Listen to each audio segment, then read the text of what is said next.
Good evening and welcome to Views with Joyce Waddell. I want to thank you for joining us this evening. We have a very interesting program for you. We're going to be talking about youth and the arts. And we know how the arts can make a difference in the lives of children in school and out of school. Sometimes when they can't get interested in reading, they can't get interested in math or any of their core curricular subjects. Art is one of those things that will take them places that they want to go. Art is one of those subjects and experiences that will help them to learn reading, it will help them to learn math, it will help them with any of the other subjects that they encounter.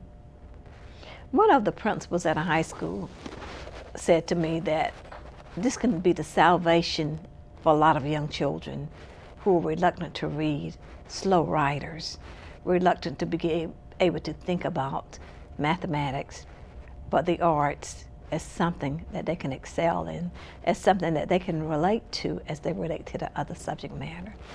And so we have as our guest tonight, Dennis Reed. He's the founder of Inspire to Inspire. That's not the name of it. What is it? Inspire the Fire. Inspire the Fire. As you think about youth, and our topic tonight is youth in the arts. Inspire the Fire. And this is an organization that he's founded. He's been very successful with it.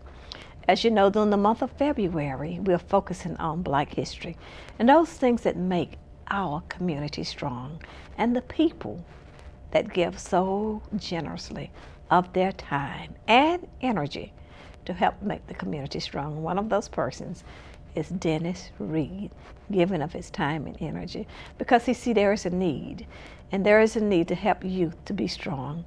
There's a need to help youth fulfill their dreams, a need to help them to be successful, and a need to provide extracurricular activities for them, and the arts is a place where they can excel. Welcome. Thank you for having me. Now, one of the things about the arts, there's not a place where you go to be judged, criticized, or put down. That's great. It comes from within and allows children to blossom, to grow. Absolutely. And really feel good. Now, when you think about the Inspire the Fire, the fire, you're talking about the fire that's in children? Exactly. Okay. Now, what happened that you wanted to start this organization? Well, I like your tie. Well, thank you very much. Well, two things before I answer that question. One is that I just want to say how much I respect and commend your work on the school board and how you fought for these kids every day. And especially last semester as Charlotte Meck was going through all of these changes, and your voice, resounded loudly of what should happen with the schools, and because of persons like you, we were able to save some of those schools from being closed, and I'm quite sure that most of those young people really, really appreciate that work that you were able to do. And the fight is not over yet. And it's not over. It's not over that. It's more to come. Yes. And those persons who we're gonna see some things. And we're gonna do some things, and everybody will be proud, and everybody will win. I believe that. So it's not the end. Yes, and I wanted to tell you thank you for that. You're welcome. Me working with young people every day. The young people were very, very adamant. They were very passionate, as you saw in those board meetings. I mean, you look at the board meetings on TV, and sometimes, there's hardly anybody there. But then when it came time for that particular issue, it was packed with young people, and I just really appreciate it. So that's one thing I wanted to say. The second thing is, Joyce Waddell look good, y'all. Joyce Waddell, look at her right there. I'm telling you, you can tell she works out, and I can only hope that. Boy, let me stop right now. Now let's get back to Inspire the Fire. This is an organization. You wrote a grant. They help you to write a grant. Yes. You saw a need in this community. Absolutely. And that need was not being fulfilled. No. And sometimes people think we have this organization, we have that organization. There's always room for something else. Absolutely. There are always children and young people falling through the cracks. Exactly. So you saw a need, didn't you? I saw a need. When I started this organization, I was a young person myself. I was around 16, 17 years old. When you started it? When I started Inspire the Fire. And what happened, I was simply a board teen during the summer. There was nothing for young people to do. And, you know, I was raised in church. So I was, you know, the type of teen that I didn't want to engage in negative behaviors. I didn't want to be that teen hanging out on the street, smoking or doing all those types of things, frolicking and all of that. So I said, man, what is there to do? Because there's absolutely seemed like nothing to do. And I was inspired one day. I felt like the Lord had spoken to me, and he said, why don't you use what I've given you? A lot of times in life we just rest in the fact that we feel like we can do nothing to change our situation. But God said, use what I've given you. And from an early age, ever since I can remember, the arts, music has been a part of my life. So I was inspired. So do you sing?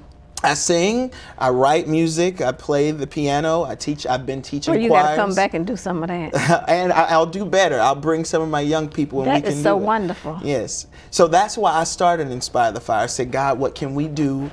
What can we do to keep kids off the street? My peers at the time. And so I had a music concert, invited the community to take part. And I wasn't expecting that many people to come. I was expecting maybe 30 or 40 kids to just show up. But before I knew it, Miss Waddell, I had 150 kids who were ready to sing, dance, and act. And so after such a large showing. You had 100, you just sent out one cattle call. One cattle call, no radio advertisement, no.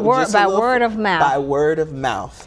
And 150 and young people. 150 young people showed up. Where did they live? Did they live in that community? They lived all around Charlotte.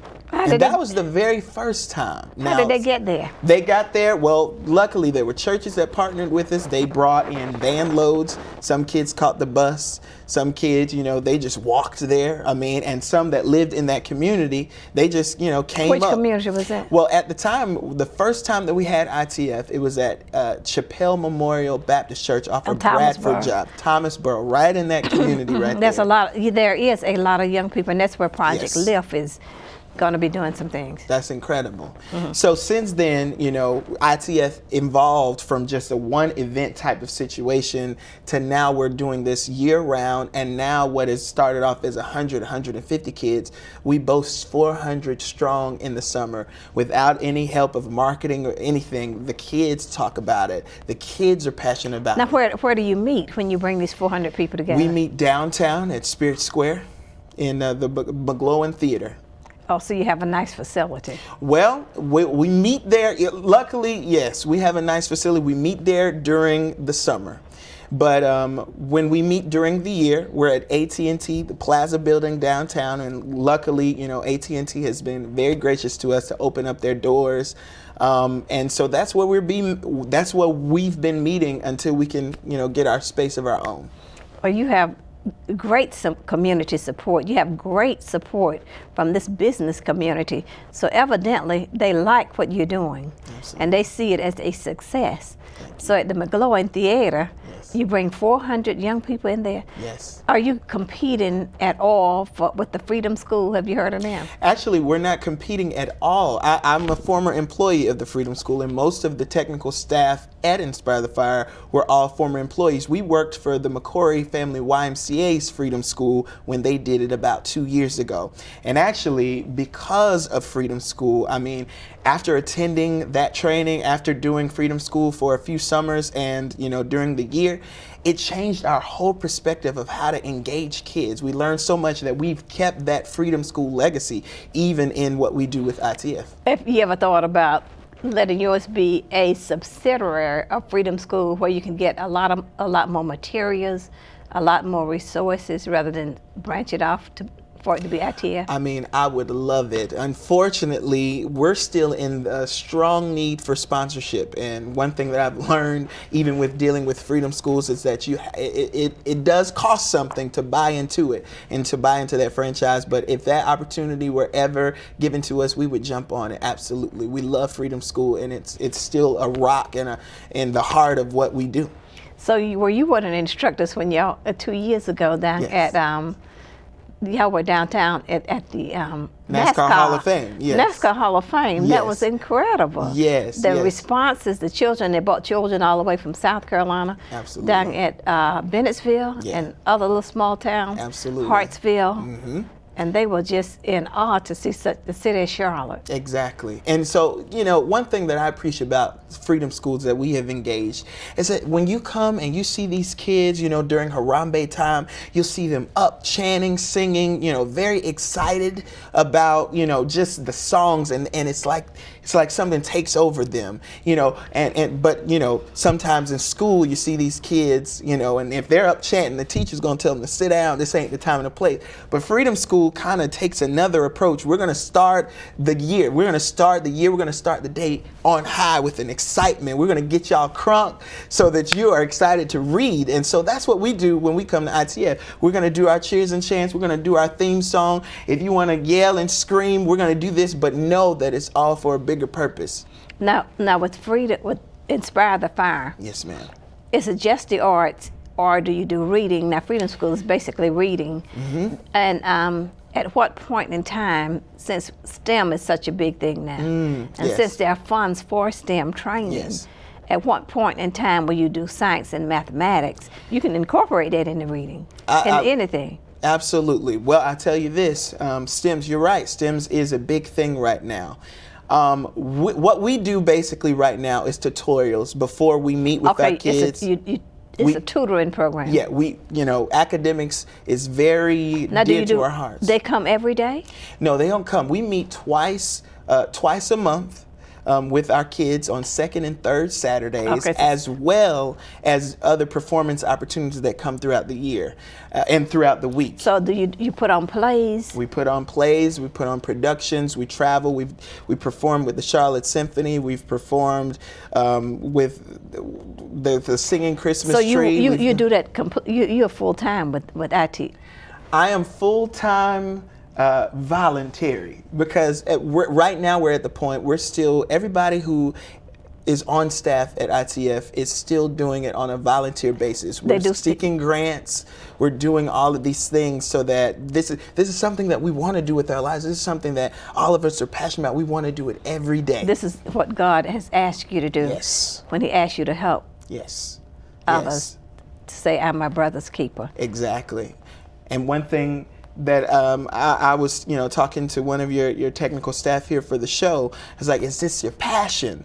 It's like, where sometimes your passion doesn't pay. You know, sometimes you got to pursue your passion even when it doesn't pay. I do this and it doesn't pay. And you know, so I think we're all exactly. But when you're passionate and when you know that this is something that you're called to do, you do it anyway. And young people serving young people, and it makes a difference. And you're making a difference in their lives. Yes, ma'am. Artists, we'll continue to talk with Dennis Reed as we talk about the arts and youth, the program that he's the founder of, Inspire the Fire. That's the fire we're talking about in young people. And we're going to pause for a moment as we go to some music that we had in this studio, a group called Christian Men, and they're going to do that song again for us.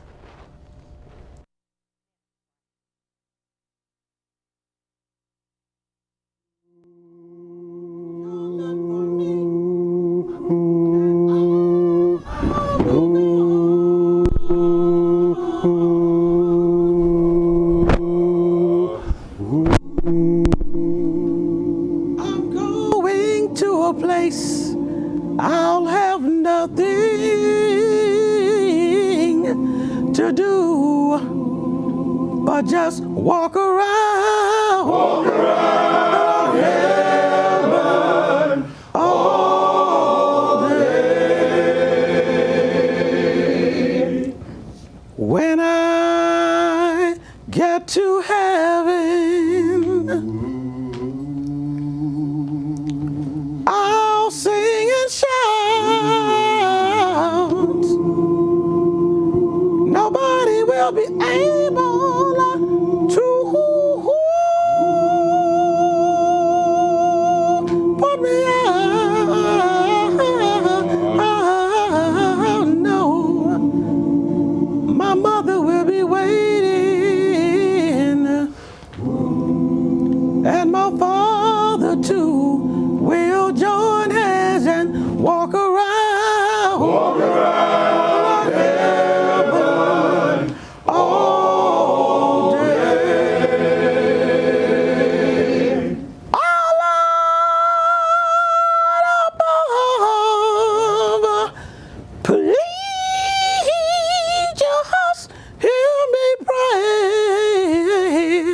walk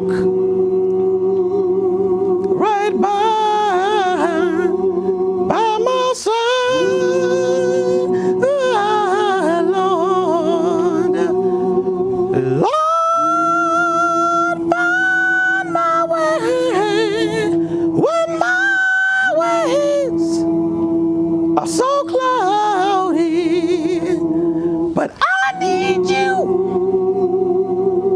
But I need you to be my guide. Please, please, Lord, Lord, Lord,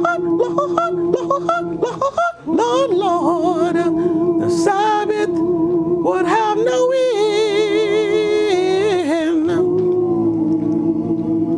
We'll do nothing but sing. God knows the praise. But when he says, well done, your race has been won, I'll walk around. Yes, I will. Yes, I will. I'll walk around. Oh, Lord. I'll walk around. Thank you, Jesus. When I've sung my last song, walk around. When I've gone the last mile of the way, oh Lord, I'll just walk around, walk around heaven.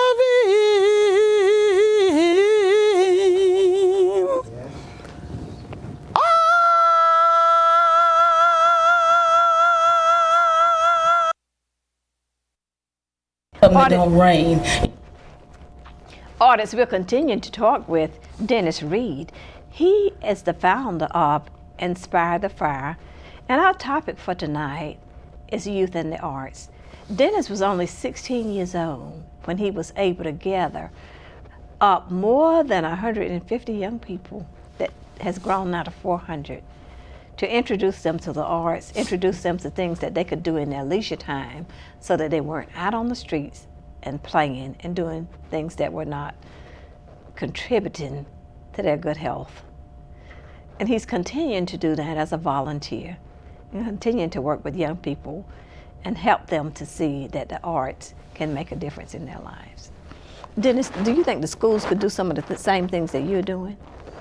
Absolutely. I mean, I strongly feel that if they weren't cutting programs like the arts and sports and things of that nature, then there likely might not be such a strong need for an organization like Inspire the Fire. But because, unfortunately we've had to go through these strong crunching of numbers, I've known students, when I was in third grade, I was started playing the trumpet. Now I ask students in third grade, are you in choir, are you in chorus, are you playing? And they say, oh, we don't have that at my school.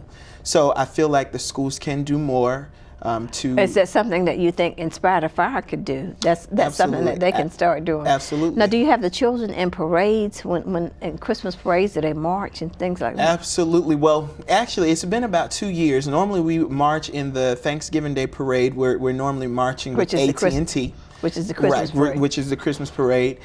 We haven't done it in about 2 years. Now, are you going to be in the Martin Luther King Day parade? You know what? Right now, we're not scheduled to do the Martin Luther King parade. I think one of the things that I'd like to see more of is connecting with folks just like you, who kind of can help young organizations that's really trying to make a difference navigate. How long have you been doing this? This is now about our 6th year of doing this. Now, I've been doing it since I was a teen, but we've been incorporated as a 501c3 nonprofit with the government for about 6 years now. Does it make a difference? Oh, absolutely. I mean, we couldn't have gotten the grant that we got last year with the Arts and Science Council had we not been an official nonprofit organization. But doesn't a lot of paperwork go along with that? Don't you Absolutely. have to?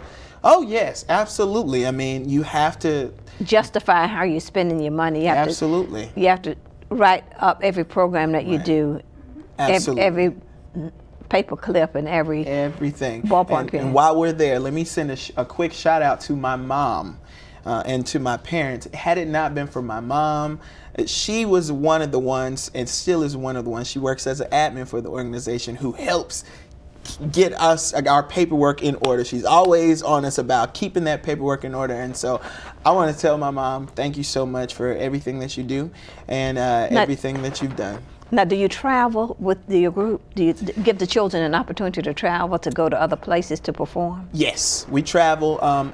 Actually, one of the things that we'd like to do more is to be able to take ITF on the road and to actually, get these kids, not just in South Carolina or, other parts of North Carolina. We want to go to New York. We want to go to What ages do you work with? Right now, we're working with kids ages 10 to 21. So we have everyone. Oh, so you're not working with the those in elementary school? One of the things that we'd love to do is to make our age, a little younger. But one of the things that I'm asking everyone at home, if you feel like that you are called to work with young people, we need more volunteers so that we can make a bigger difference and a larger impact on the young people. And that's one of the things that we like to do. Now, is discipline a problem? Because usually you're dealing with middle school students and high school students.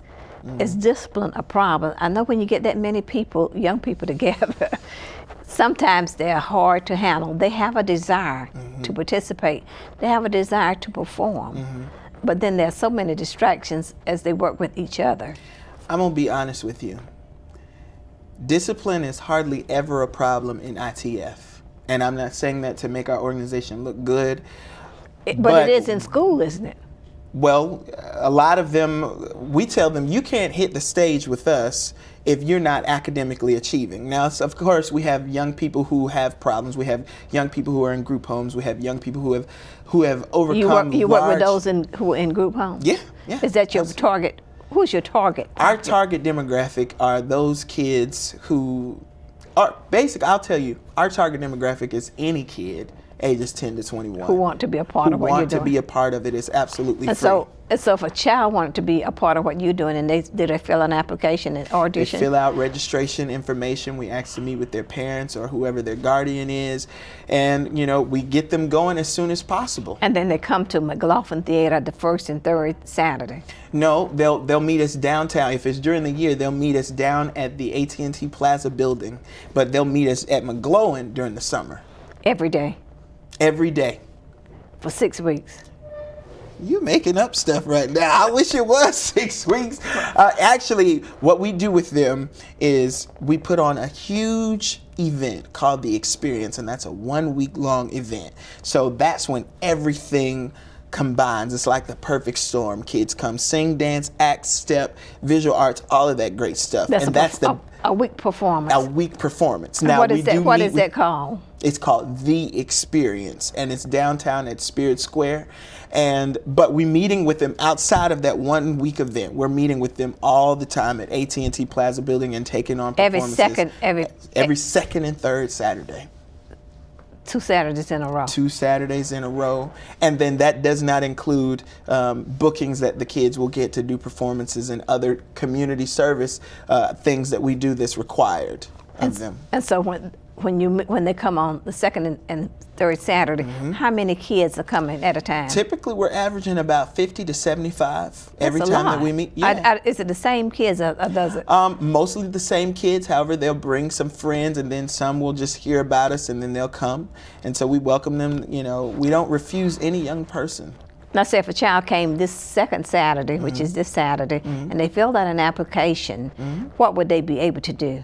Oh, you can go straight into your major. You can, whether you want to sing, dance, act, So you have 3 different classes or 3 majors? 3 different classes, and they choose it, and then that's what they'll learn.